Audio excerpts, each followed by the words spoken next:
बिस्मिल्लाहिर्रहमानिर्रहीम। अस्सलाम वालेकुम। आपका दोस्त सलमान हैदर। दुआ है परवरदिगार से कि उसने आपको और आपके अहले खाना को अपनी हिफ्ज़ो अमान में रखा हुआ। पहली बार इमरान खान साहब ने ब्लड शेड की बात की है, खूनी इनकलाब की बात की है। इससे कबल इमरान खान साहब की जो सेकंड क़यादत है वो तो इस तरह की बात करती रही कि हुकूमत ने यह फैसला करना है कि उसको किस किस्म का इनकलाब रिक्वायर्ड है, क्या लाशें देखना चाहते हैं या क्या देखना चाहते हैं। आज सुबह सुबह उठते साथ ही इमरान खान साहब ने सबसे पहले ये बयान दिया और एक तस्वीर के साथ उसको ट्वीट किया। उसकी डिटेल आपके साथ डिस्कस करनी कि किस पर आए के ऊपर यह बात चली। और इस बार इमरान खान साहब कह रहे हैं और ऐसे मौके पे कह रहे हैं जब 4 रोज़ पहले फैसल वावडा एक इसी तरह की ख़तरनाक प्रेस कॉन्फ्रेंस कर सकते हैं, उसके और इस पर आए को इस वक्त जोड़ा जा रहा है। पाकिस्तान की वजारत इत्तलात की जानिब से इस वक्त शुरू हो चुका है, मुस्लिम लीग नून का मीडिया सेल शुरू हो चुका है, वज़ीर इत्तलात शुरू हो चुकी हैं, ट्वीट शुरू हो चुके हैं। थोड़ी देर में अभी 3 से 5 प्रेस कॉन्फ्रेंसेज आनी है, क्योंकि इमरान खान के बगैर इनकी दाल गली नहीं और काम करने कोई कुछ नहीं है। तो वो है, उसकी डिटेल डेफिनेटली मैंने आपके साथ शेयर करनी है। दीगर कुछ अहम खबरें वो भी आपको मैं बता देता हूँ। सबसे पहले इमरान खान साहब ने आज इस बयान के बाद अपने दिन का आगाज़ आज वो पहुँच गए जी काबू में, लेकिन सबसे पहले वो इचरे गए। इचरे में रिपोर्टर सदफ़ के घर गए और उनकी माँ रोती रही, ताज़ियत की उनके साथ। कल पहले मार्च मनसूख किया, आज मार्च से पहले सीधा उनके घर ताज़ियत के लिए पहुँचे। ये बहुत इम्पोर्टेंट चीज़ थी। फिर कल पंजाब के वज़ीर आला को हिदायत की कि 25 की बजाय इस बच्ची के घर वालों को 50 लाख रुपए दिए जाएँ। और फिर मरकज़ की तरफ से तो वैसे ही हो चुका था ऐलान, तो खान साहब की तरफ से ये जेस्चर था और वो कर भी कुछ नहीं सकते थे। परवरदिगार सदफ़ को गरीक़ रहमत करे, अल्लाह उसके दर्जात को बुलंद करे। हमारी सहाफ़ी दोस्त थी, हमारी कुलीग थी, और मैं यही कह सकता हूँ चाहे इसके कि सोशल मीडिया पे लगाया गया कि जी बाकायदा उनके शौहर अजीम नईम भट्टी साहब को बड़ा प्रेशराइज करके पोस्टमार्टम से इनकार कराया गया और सारा कॉम्प्रोमाइज़ का पता नहीं अरबों रुपए दे के कुछ पीटीआई ने करवाया है। हाथ जोड़ता हूँ तमाम अफराद के लिए, यार ना करो ऐसी बातें, ना करो। सियासी गिद्ध तो सुने थे, ये हम क्यों गिद्धों वाली हरकतें कर रहे हैं, स्पेशली सोशल मीडिया एक्टिविस्ट। इस तरह की बातें तो नहीं करनी, लाशों पे ना ही चलें तो बहुत मुनासिब होगा।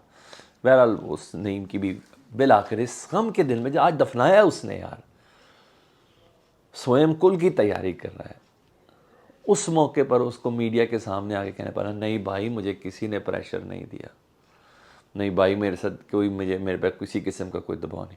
उसको गम तो अपना मनाने दो यार।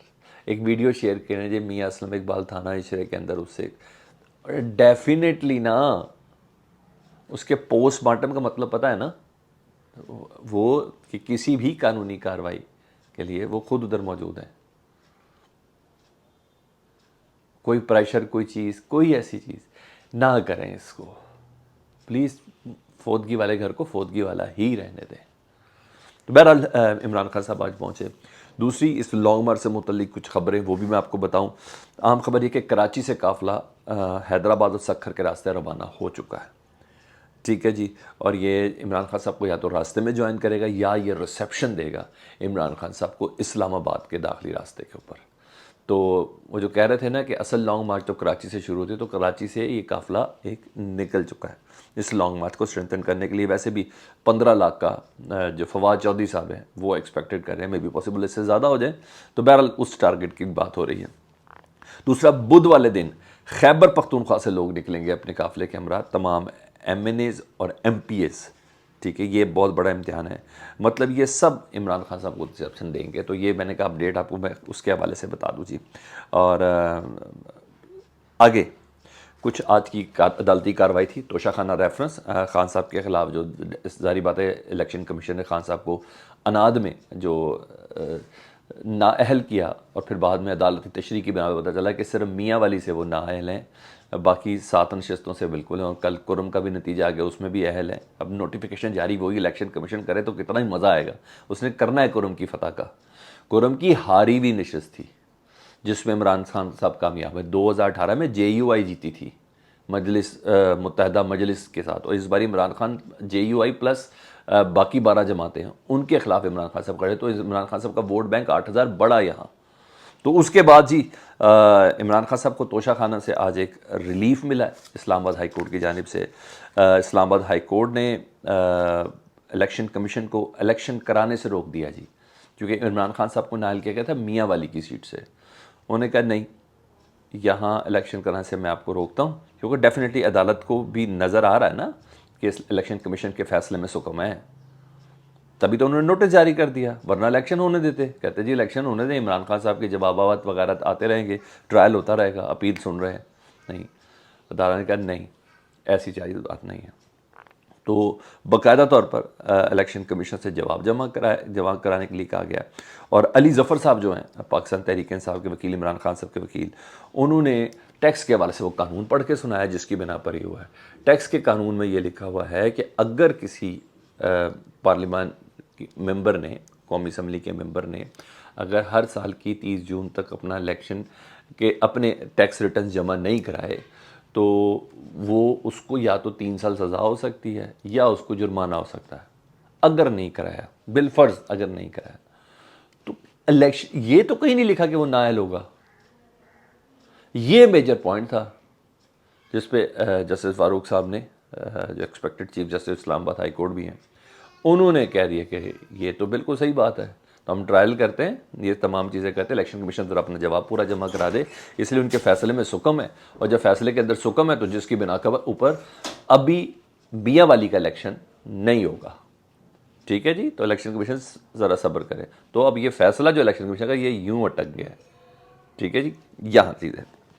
दूसरी जी, 25 मई, ये बड़ी टेक्निकल चीज़ है। 25 मई तौहीन अदालत का केस है जी, जो हुकूमत ने वजारत दाखिला राना सनाउल्लाह साहब ने दायर किया हुआ जी। सुप्रीम कोर्ट ने जवाब मांगा था इमरान खान साहब से कि 25 मई को आपको सर्टन हदूदों के यूज़ से मुतल्लिक कहा गया था, रेड जोन में आने से मुतल्लिक मना किया गया था, आप उधर क्यों गए थे, इसका फैसला जमा करा दें। सुप्रीम कोर्ट ने जवाब मांगा था और इमरान खान साहब ने मुख्तसर जो जवाब भेजा उसमें कहा मेरे इल्म में नहीं कि किस किस्म की आपको ये यकीन दहानी कराई गई थी सुप्रीम कोर्ट को। बड़ा मैनीखेज स्टेटमेंट है। उन्होंने कहा मेरे इल्म में नहीं है, और क्योंकि वजह यह है कि इमरान खान साहब ने बाकायदा अपना कानूनी पॉइंट तब्दील किया है। तो वजह सुन लेना, एजेंसियों ने इमरान खान साहब के मुखालिफ रिपोर्ट जमा कराई हुई है 25 मई के हवाले से। राना सना साहब है ना, कैसी बात करें। तो वो स्पेशल ब्रांच FIA ने रिपोर्ट ज़रा कराई दी है अपोजिट जमा, IB वगैरह ने। तो इमरान खान साहब ने अभी शॉर्ट आंसर जमा करवाया कि जी मेरे इल्म में नहीं है कि किस किस्म की आपको यकीन दहानी कराई गई थी। और तफसीली जवाब में डेफिनेटली वो बता दें कि फ़लाँ शख्स को कराई गई थी, फ़लाँ शख्स ने कराई थी। और इमरान खान साहब ने 3 नवंबर तक का वक्त मांगा तफसीली जवाब जमा कराने के लिए। ठीक है, तो इमरान खान साहब बहुत सोच समझ कर ये सारे मामला चल रहे हैं। कानूनी पॉइंट उन्होंने का तब्दील है, तो लेट्स सी क्या होता है। दूसरा, अभी तो इस्लामाबाद के डिप्टी कमिश्नर साहब से इजाज़त लेनी है और वो मिल भी जाएगी, नहीं मिलेगी तो अदालतें दे देंगी। लेकिन बहरहाल 25 मई के केस के हवाले से ये भी अपडेट आपको बता दूँगी। पंजाब पुलिस से मैंने मुतल्लिक कुछ चीज़ें जो आखिर में आपको मैं ले जाता हूँ, वो इमरान खान साहब के उस ब्लड शेड वाले बयान के हवाले से। पंजाब पुलिस ने कल एक कैमरामैन को मारा है, साफ़ी को, देखा गाड़ी से कैसे उतरा था, SHO था कामों की, उसने कोई बात की, शायद कैमरामैन ने कोई उसको जवाब दिया या क्या हुआ, तो मारा, तशद्दुद किया। इससे पहले भी 2-3 इतलात आ चुकी हैं। तो मुझे ऐसा लग रहा है कहीं ना कहीं पंजाब पुलिस की डोरें हिलाई भी जा रही हैं, नॉट परवेज़ इलाही की तरफ से, कहीं और से भी हिलाई जा रही हैं। तो बहरहाल SHO को मुअत्तल कर दिया गया पंजाब के वज़ीर दाखिला उमर चीमा साहब ने, क्योंकि अगर ये ना होते तो अभी बड़ा लंबा सफ़र है पंजाब के अंदर। तो उमर चीमा साहब ने उन्हें SHO को मुअत्तल कर दिया, जिन्होंने सहाफ़ी कैमरामैन को तशद्दुद का निशाना बनाया, जिस तरह मारा है मिल के, अल्लाह मान लफीज़। ये तो अजीब व गरीब किस्म के लोग हैं। तो मेरा तफ्तीश भी प्रोब भी निकाल दी है कि तफ्तीश पूरी हो जाए इसकी, कि कैमरामैन ने क्या जवाब दिया था, क्या रास्ते की पार्किंग का मसला था, क्या था, पुलिस की गाड़ी चल रही थी, वो लड़का सिर्फ कैमरा बना रहा था जो फुटेज है उसके अंदर, तो उसमें ये सब कैसे हो गया। तो बहरहाल ये चीज़ मैं बताते। अब आ जाऊँ, इमरान खान ने जी पहली बार, खान साहब ने पहली बार ना ब्लड शेड की बात की है और एक ट्वीट किया, ज़रा वो सुन लें पहले फिर मैं बताता हूँ। उन्होंने कहा लोगों के समंदर की तस्वीर उन्होंने शेयर की ट्वीट में, ये अब देख लें जी। उन्होंने कहा मैं देख रहा हूँ इनकलाब को आते हुए, मैं गवाह हूँ, विटनेस हूँ इनकलाब को आते हुए, देखते हुए, मगर सवाल ये है कि ये आसान वाला ईजी इनकलाब चाहिए आ रहा है जो बैलेट की ताकत से, वोट की ताकत से आ रहा है, वो वाला इनकलाब है या तबाकुन खून रेजी के ज़रिए इनकलाब आना चाह रहा है। और मेरा ख्याल है खान साहब ने मुख्तदर हलकों को कहा है कि आप बताएं, ये इतने लोग देख के किस किस्म का ये इनकलाब मैं देख रहा हूँ, आप लोग क्या देख रहे हैं, ये कहा है। और तबाकुन खून रेजी के ज़रिए चाह रहे हैं। बहरहाल मैं इनकलाब देख रहा हूँ इमरान साहब, मैं विटनेस हूँ। वैसे आजकल धमकियाँ कौन दे रहा है इस लॉन्ग मार्च को तबाह बर्बाद करने की? इमरान खान साहब को, राना सनाउल्लाह साहब, ख्वाजा आसिफ साहब, मरियम औरंगज़ेब साहिबा, इस पर पे सोचें। और ये जो शुरू हो चुका, और कल का वो वैसे ही आपको कुरम का नतीजा पता चल गया। सर आवाज़ खल्क है ना, नकारा खुदा है। हारी भी सीट जीत गए कुरम से और 8,000 लीड ज़्यादा ली। पिछली बारी हारी भी थी 2018 में, इमरान खान साहब यहाँ खड़े हुए जीते। तो अवाम का रेफरेंडम तो दे रहा है, तो वोट की ताकत से तो इनकलाब नज़र आ रहा है ना सामने, और उनको तबाही नज़र आ रही है। तो बहरहाल इस पर आए पर मगर प्रेस कॉन्फ्रेंसेस शुरू हो चुकी हैं और ये सब हो चुकी है। इमरान खान साहब ने सिर्फ पूछा है कि क्या, तो इतनी तकलीफ़ हो गई। फीडबैक से मुतालिक ज़रूर आगा कीजिएगा। अपना बहुत ख्याल रखें। अल्लाहुम्मा सल्ली अला मुहम्मदिन व आले मुहम्मद।